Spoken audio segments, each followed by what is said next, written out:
Local Friday, and guess what? We're back on a Connecticut beer as I finish out this crop I got from my trip up there late last year. One of my favorite styles of late, a pretty trendy style, and a style that's a nice gateway beer of sorts to people that may not be so prone to craft. Cold IPA.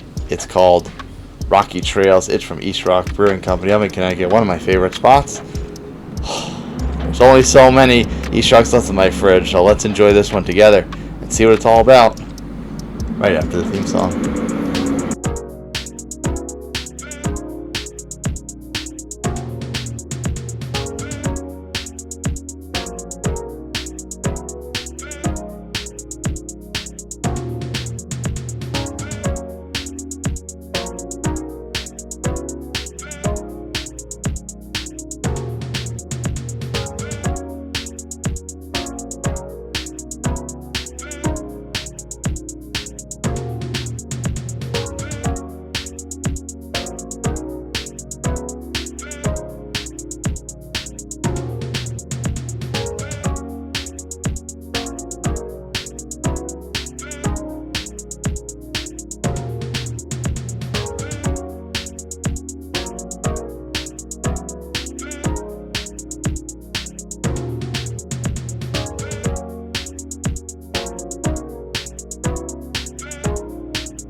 Welcome on into the Midland studio, as per usual, with your host and humble correspondent, Nutmeg to Palmetto.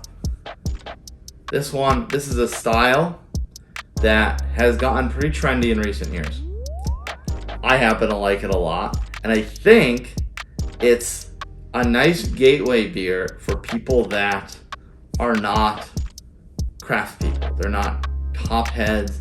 They're not craft beer aficionados or even remotely impressed by that sort of thing, by this little hobby that these us beer influencers and beer tubers like to like. And that, of course, is a cold IPA, otherwise known as an India Pale Lager.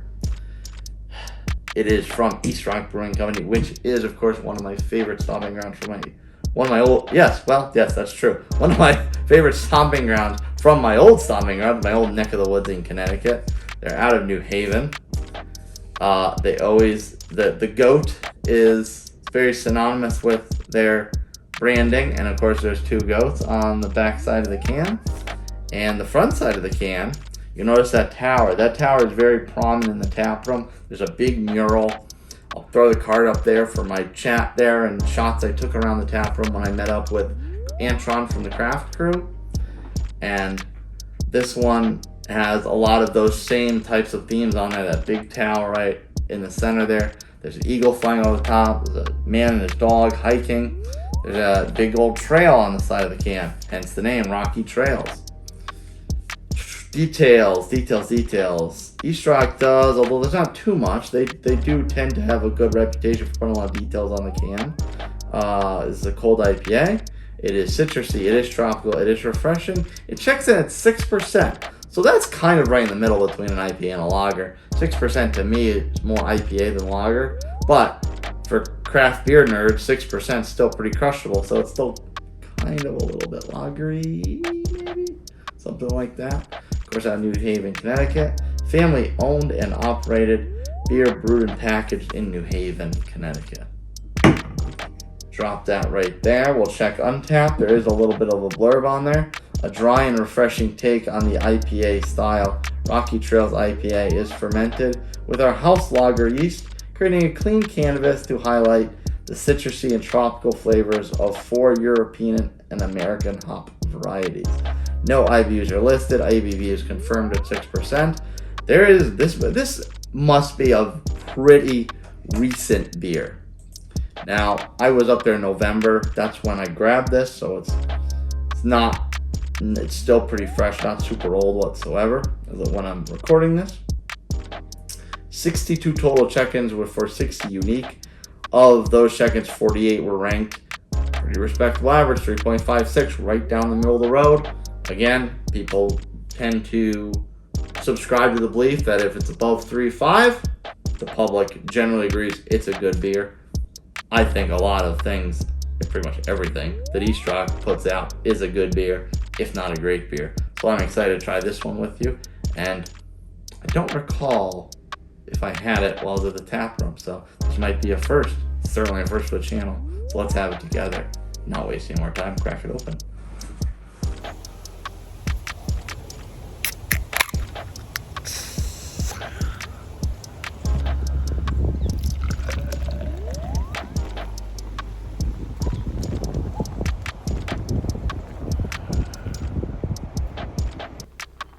Ooh, look at the cascade.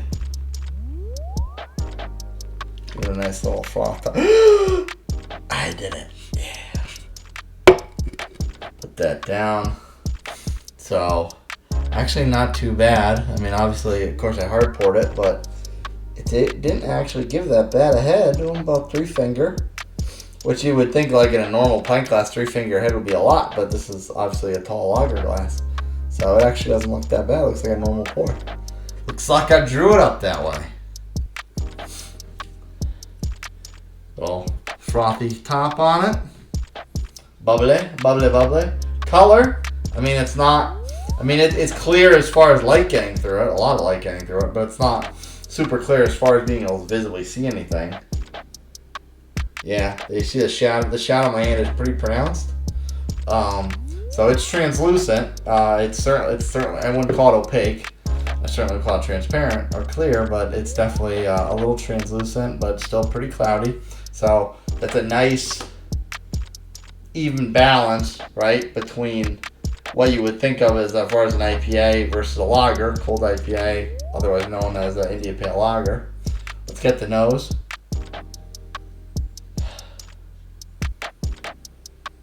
It's got a big lemony note to it.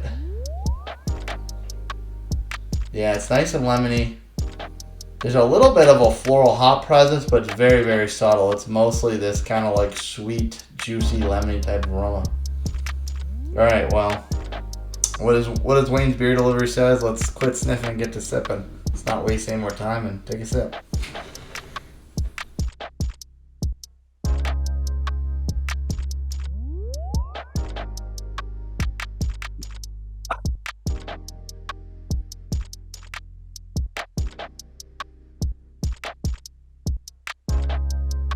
That's damn tasty. You know the expression, March comes in like a lion and out like a lamb? Well, this particular IPL, cold IPA, comes in like a lager and out like an IPA. That was pretty clever, right? I just came up with that. So, this one, when it comes in, you get kind of that lagery, I don't want to say skunk, but like vegetal. You get that lagery, vegetal crispness right up top. And then it sits on your palate for a couple seconds. And then it finishes with this kind of like hoppy floral bite to it. Like almost not quite West Coasty, but almost West Coasty. So like it definitely has this transformative relationship with your palate that makes you think both style. It makes you think IPA and lager. So very does a very good job of bridging the gap between the two styles.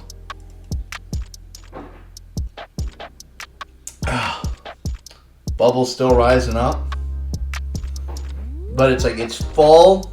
It's a little bready. It's a little yeasty.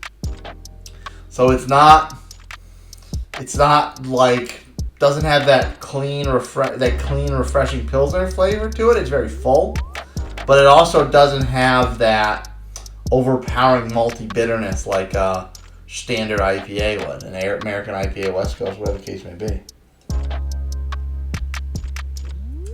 Yeah, it's definitely very much combines the two styles into something of a hybrid style that these tend to be, and these are, or at least not maybe, I don't know so much now, but for a while, a good couple of years, these are a very trendy brew style for breweries to make, and I hope that doesn't go away because they are very good, and they are a good gateway beer for people that aren't necessarily craft people to start inviting craft into their life more.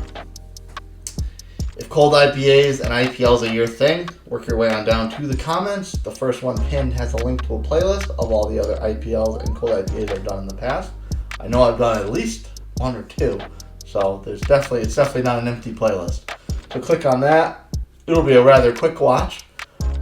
Other similar styles I've done in the past, then you can like what I said about this one. Watch that one, see what I said about other ones, and maybe you want to grab these the next time you're out. If you like what you saw from me, smash that like button, subscribe to my channel, hit that notification bell so exactly when my reviews drop. If you want to recommend a beer to me, send me a beer, or just chit-chat me up. I like to communicate with you folks. Email me, nutmeg2palmetto@gmail.com. And if you want the rest of my day-to-day hijinks, follow me on my social media channels, TikTok and Instagram, @nutmeg2palmetto. Yummy. I'll have no problem finishing this. 6% is right about where this needs to be. Doesn't taste too light, doesn't taste too heavy. It's right in the middle. Cheers, folks. I'll talk to you next time.